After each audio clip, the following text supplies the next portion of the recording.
ఏంటన్నయ్య అంత దీర్ఘంగా ఆలోచిస్తున్నావు? నిన్న విన్న డైరెక్ట్ సెల్లింగ్ బిజినెస్ ప్లాన్ చాలా ఎక్సలెంట్ ఉంది కదా, రియల్లీ గ్రేట్. అవన్నీ నమ్మొద్దన్నయ్య, చైన్ సిస్టమ్ కదా, ఫేక్ కదా. అవన్నీ ఫేక్ కాదు, డైరెక్ట్ సెల్లింగ్ పైన చాలా రీసెర్చ్ చేశాకే చెప్తున్నా. ఎన్నో కంట్రీస్ని డెవలప్ చేసిన ఈ గొప్ప బిజినెస్ మోడల్ పేరును యూజ్ చేసుకుని కొంతమంది స్వార్థపరులు చాలా మంది జనాలను మోసం చేశారు. రాస్కల్స్. వదిలే అన్నయ్య, ఇంత రిస్క్తో ఎవరి బిజినెస్ చేయడానికి ఇంట్రెస్ట్ చూపించట్లే. ఇంట్రెస్ట్ లేక కాదురా, అవేర్నెస్ లేక. ప్రతి ఒక్కరు ఈ బిజినెస్ చేసి వాళ్ళ తలరాతలు మార్చుకోవాలి.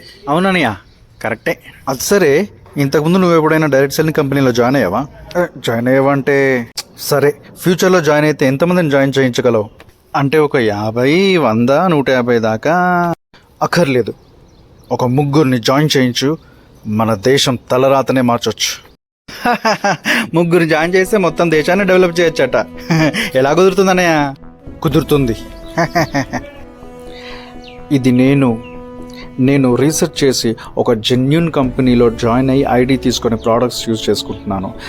నాకు తెలిసిన ఒక 3కి నేను రెఫర్ చేస్తాను, ఇవి వాడండి బాగుంటుందని చెప్పేసి. సో వాళ్ళు కూడా డిస్కౌంట్ వస్తుంది ఐడి తీసుకున్నందుకు, ప్లస్ పైన ఉన్న వాళ్ళకు కూడా ఇన్కమ్ అనేది వస్తుంది. అలాగే వాళ్ళు కూడా వేరే వాళ్ళకి రెఫర్ చేస్తే వాళ్ళు కూడా డిస్కౌంట్ వస్తుంది, ఇన్కమ్ అనేది వస్తుంది. ఇలా ప్రతి ఒక్కరు కూడా మంచి ఇన్కమ్ ఎర్న్ చేసుకునే ఛాన్స్ ఉంది. ఇక్కడ గవర్నమెంట్కి ట్యాక్స్ కట్ అయ్యాకే మనకి ఇన్కమ్ వస్తుంది కాబట్టి ఇది లీగల్ ఇన్కమ్. ఈ విధంగా మన దేశాన్ని డెవలప్ చేయొచ్చు ఎకనామికల్గా. ప్రతి ఒక్కరు ఫైనాన్షియల్గా డెవలప్ అవ్వచ్చు. ఇక్కడ మనం క్వాలిటీ ప్రోడక్ట్స్ మాత్రమే రెఫర్ చేస్తాము అండ్ ఫైనాన్షియల్గా డెవలప్ అవడానికి ప్రతి ఒక్కరికి హెల్ప్ చేస్తాము. ఎటువంటి నాలెడ్జ్ లేని వాళ్ళకు కూడా ట్రైనింగ్ ఇస్తాము. దేశాన్ని డెవలప్ చేస్తున్నాము. ఈ ఫీల్డ్లో కొన్ని నెగటివ్ కామెంట్స్ వినాల్సి వస్తుంది, కానీ కష్టపడితే ఎవరైనా సరే లైఫ్లో సక్సెస్ అవ్వచ్చు. మనిషి తలుచుకుంటే ఏదైనా సాధిస్తాడనే నమ్మకం నాకుంది.